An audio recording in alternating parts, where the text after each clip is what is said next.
हे प्रकल्प काय आहेत आपण समजून एक 5 मिनिटात घेऊ आणि आपलं तोपर्यंत अध्यक्ष साहेब येतील, बाकीचे येतील. खरं म्हणजे हे 2 प्रकल्प का आणले जात आहेत आपल्या भागात? आता तेवढी ऊर्जेची गरज आहे का? ती अजिबात नाहीये. त्यांचे अहवाल अनेक तुम्ही पाहिले असेल, आम्ही दिलेले आहेत त्याच्यावर. त्यांचे अहवाल पण वाचलेले आहेत आम्ही. आणि काल पण ती चर्चा झाली, प्रदूषण मंडळाचे जे अधिकारी आले होते, सगळे आमदार साहेब आले होते, त्याच्यात पण चर्चा झाली की हे प्रकल्पांची गरज नाही आज आपल्या भागामध्ये. तुम्हाला माहिती असेल की आपल्या सर्व जो पर्यावरणीय दृष्ट्या नटलेला भाग आहे आणि त्याच्यामुळे आपली शिवरायांची जन्मभूमी आहे खरं तर.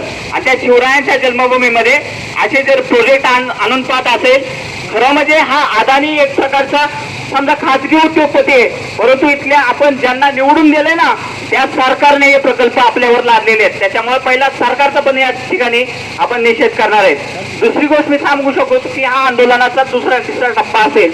पहिल्यांदा आपण त्यांना पत्र दिलं, नंतर त्यांच्या मिटिंग घेतल्या, वेगवेगळ्या टप्प्यावर आपण आंदोलन करतोय.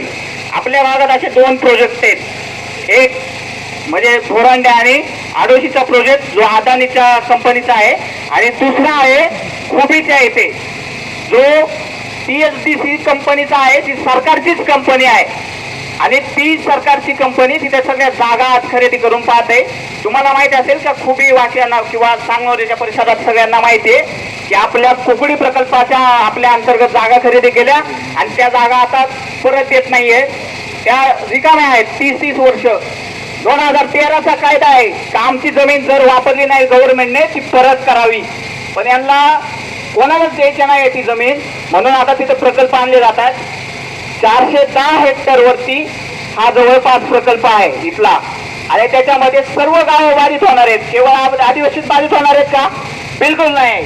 तुम्हाला सांगतो या दोन्ही धरणाचं पाणी उन्हाळ्यात आपल्या नद्या वाहतात का? उन्हाळ्यात 4 महिना नद्या बंद असतात आपल्या, आणि त्यावेळेस या दोन्ही धरणांचं पाणी वापरतील. म्हणून त्यांनी हातवीजपासून तर अगदी इथपर्यंत दिलेलं आहे. म्हणजे त्यांना सगळ्या धरणांचं पाणी वापरायचंय. त्याच्यामुळे सगळ्यांचा प्रश्न निर्माण होणार आहे हा. त्याच्यामुळे याच्यामध्ये केवळ एखादाच विशिष्ट समूह उतरून भाग पडणार नाही. आपल्याला सर्व समूहाची लोक, आपल्या जुन्नरवासियांना, आपल्या शिवजन्मभूमीतल्या लोकांना उतरायला लागेल. दुसरा टप्पा सांगतो की आपल्याला आंदोलन हे अत्यंत शांतप्रिय पद्धतीने करायचंय. कारण आपल्याला तुम्हाला माहिती असेल का हे दुसरं आंदोलन आहे, एकदम शांतप्रिय पद्धतीने असेल, त्यांच्या सगळ्या कायद्यांना धरून असेल. आपण कायद्यांना धरूनच लढाई करणार आहेत. दुसरी गोष्ट म्हणजे 17 तारखेला जे आंदोलन आहे ते त्यांच्या दारात आहे. ज्यांनी अहवाल तयार केला ना प्रदूषण मंडळाचा, त्यांच्या दारात आहे त्या दिवशीचं आंदोलन. त्याच्यामुळे लक्षात ठेवा की आपल्याला हे आंदोलन शांतप्रिय पद्धतीने करायचंय. एक या सरकारला इशारा द्यायचा आहे की आम्ही हे या पद्धतीने करू शकतो की सह्याद्री ज्यावेळेस सह्याद्रीच्या मुळावर जो उठेल त्याला आम्ही खाली बसवल्याशिवाय राहणार नाही. आणि सह्याद्री जो नडेल त्याला शिवरायांच्या पद्धतीने आम्ही भविष्य काळात सुद्धा उत्तर देऊ. एवढंच बोलतो आणि थांबतो.